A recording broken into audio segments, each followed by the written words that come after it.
So good afternoon, everybody. Today's Business Spotlight is with Andrew D. O'Riordan. What does a D stand for, Andy? Daniel. Daniel O'Riordan from a company called customcrates.com. Got that right there. So Andy, can we tell our audience here, what is it that you guys do and how long have you been doing it?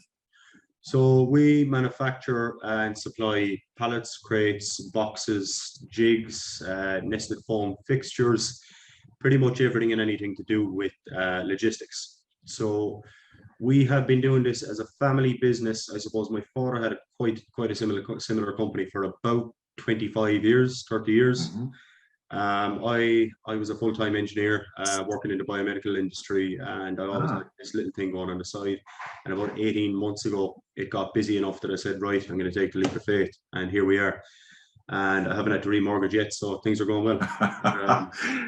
I'm delighted. Yes, 18 months ago, so that was pretty much bang in the middle of COVID. Yeah. Good timing. Yeah, it was a big gamble, but you see, because I'm lucky in that most of my customers were essential services. Some of my bigger customers would provide, parts for agricultural machinery, for refrigeration units. So a lot of my customers were in the supply chain for food, delivery of medicine, all that kind of thing. So we were deemed an essential service. So we are one of the lucky few that COVID actually benefited us. Yeah, so we actually grew during COVID. We ended up taking on 3 new staff during COVID. And since then, it's kind of it grew kind of exponentially during COVID. It's growing still, but it's a much healthier, steadier rate. It kind of was a bang in the middle of COVID that we jumped. But yeah, no, I mean, we're still on the up and up, thankfully. Well, that's fantastic. So a lot of people had to do pivots and change and everything else because of COVID, but this actually helped you and it helped accelerate your changes there. Yeah, for sure. What would you say then so far that the biggest things you have learned about since you've taken over the running of the business?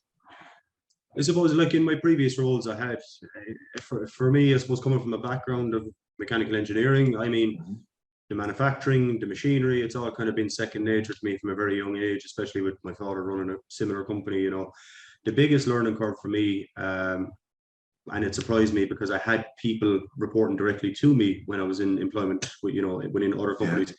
But being the person with whom the buck stops for employment, getting that text message at 7 a.m. saying I'm sick, I won't be in today. Somehow, when it's my company, it's an awful lot harder. So there's been a big learning curve there. I suppose I'd taken a very casual approach with people management previously. Kind of a case of, look, it'll get done when it gets done, kind of thing. But I suppose the bottom line is now that it's they're my customers directly. It's my product, it's my reputation. It's kind of it's been a learning curve for sure. Fantastic, and that's something interesting there. And tell me, can I just ask you, seeing in the business I'm in, have you ever had a coach? I don't need to know names, or who has been the best coach that you've ever had, and why? I suppose inevitably it'll go to my father. I mean, he started the company himself, his own company, 25 years ago, and I suppose it went from being a family business where we were dragged in on Saturdays to earn the pocket money to buying warehousing and upgrading and all that kind of thing. So I suppose he learned very much everything hands-on and the hard way. So I suppose he's over the years, especially with the kind of side ventures I've taken with a little startup here and a startup there kind of thing, he's always been able to kind of point out the pitfalls and traps and to kind of watch it here and there, I suppose formal training, I mean, we did one business module in college. Outside of that, that's fairly much it. Well, as I said to you before this, it is interesting when we point out to people that there is no course in college that teaches us how to run a business. Isn't that interesting? Yeah. So tell me, what have you learned most about yourself, Andy, along your journey so far? It's kind of it's a hard one to pinpoint, really. I would say that it would be probably linked back to delegation. It's something that, again, I suppose it probably relates back to that whole relationship with people and being a bit a bit informal with it previously. I never really had a big problem delegating before and allowing, prioritizing my own workload, that kind of thing. And it's something that I suppose I didn't notice happening. It happened all of a sudden, where all of a sudden I'm working 12-hour days. But I probably shouldn't need to be, because I employ and pay the people here to do certain things. But it's kind of stopping yourself from micromanaging and delegating. And I suppose it's an OCD type of thing. It's been a challenge for sure. But no, I suppose it's quality is our biggest thing in our game. Obviously, the quality of product, because our customers are shipping all over the world, so we want to be sure that their goods are. In every game, no matter what product or service we have, we've got to make sure that we are delivering that quality and it's up there and it's better than, as good as, if not better than, our competitors. So tell me, what does the future look like for custom crates, and what do you think will be the main challenges you're going to be facing in the coming years? I mean, the future looks good. It's the industry we're in. It's not a massive industry. There's a few key players. Nearly all the big guys in this industry, like we know each other, but on a first name basis. It is a small industry, but it's becoming quite apparent that we're finding ways to become international traders and suppliers rather than just domestic. And I suppose, without giving too much away, that's kind of in the innovation of what we can deliver and how we can deliver it, rather than just traditional products. And the other side of it as well, I suppose, is we're trying to implement a good level of automation into what we do. And that I suppose is going to be a challenge as well. Which I suppose it always is. Automation is always going to be a challenge, but it is also one of those problems that if you throw more and more money at it, it goes away. So so long as the business is healthy, we can deal with the automation. It's kind of the biggest thing for us is looking to find more of a market than there is locally. So growth market. And would, as a matter of interest, would recruitment be an issue for you guys? Not particularly. I mean, at the moment, it's, and everyone I speak to seems to be in the same boat, that it's very hard to get guys. Yeah. I went through the traditional kind of, posting jobs and job advertisements and jobs.ie and on radio stations and websites and getting CVs in and all that kind of thing.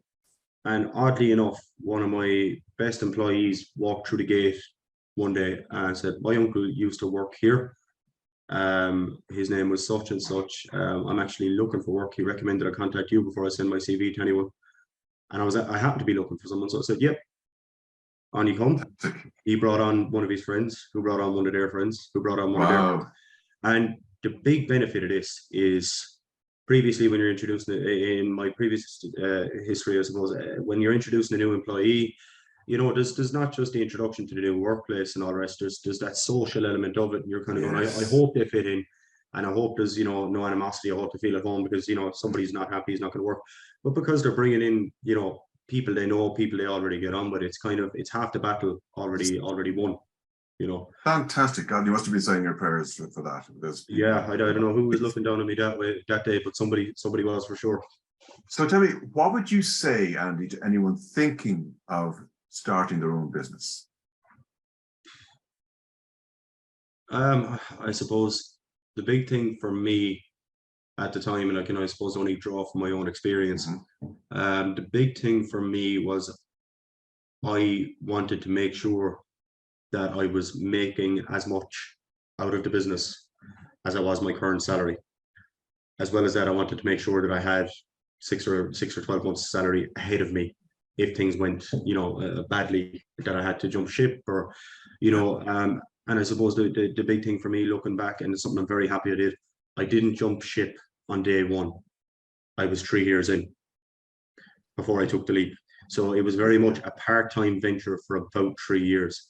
And that was a lot of working 8 to 5 and then turning around and working 6 to 10 again. Wow. There was a lot of that, and it took that. I don't know if that's specific to the industry I'm in, but it did absolutely take that. And I suppose looking back, I'm very happy I did that, because it worked for you because the learnings you got from that. Yeah, I mean, personally, when things went wrong or an order went wrong, or we had scrap product or whatever, I still had my 9 to 5 to kind of look after me personally, that I still had the peace of mind that I was able to turn around and, I suppose, dedicate my headspace to actually dealing with the issues and improving the company and building the company.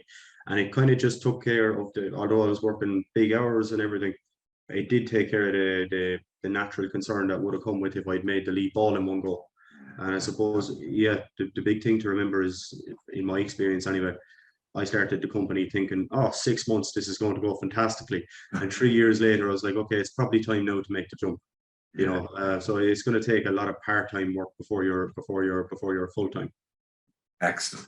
So can I just ask you then, the best way for people to research your company is customcrates.com. I believe your website is currently under not under renegotiating, under revamping this at this moment. That's it. Shortly. So it's customcrates.ie is our website. Oh, customcrates.ie. I beg your pardon. I think I said so that's it. We've got our Google page there as well. So pretty much what we do, I suppose, just give a quick little run through of it. Is no two of our customers are the same. None of their needs are the same. None of their products are the same. You do have your standard off-the-shelf units that you can buy from any supplier in the country at the moment. Obviously, you can't do custom stuff without doing the off-the-peg stuff. So we supply, like, you know, the usual heat-treated standard pallets, Euro pallets, the usual type of stuff. But our area of expertise really is looking at the product that you have, looking at where you need to ship it to, looking at the type of shipping it's going to go through.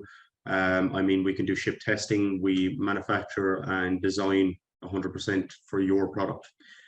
So I mean, we have nested foam crates that go out regularly, and they have, just for example, the likes of radiators for refrigeration units, where you have really, really delicate copper fins in them, and they could be going from Ireland to China, Ireland to Australia. Wow. You know, we can deal with that. At the other side of it, we deal with a customer who ships engines. So, you know, that's not going to pick up much damage, but you're worried about the damage, whatever it's next to it. So we design around the customer's needs and we build to that.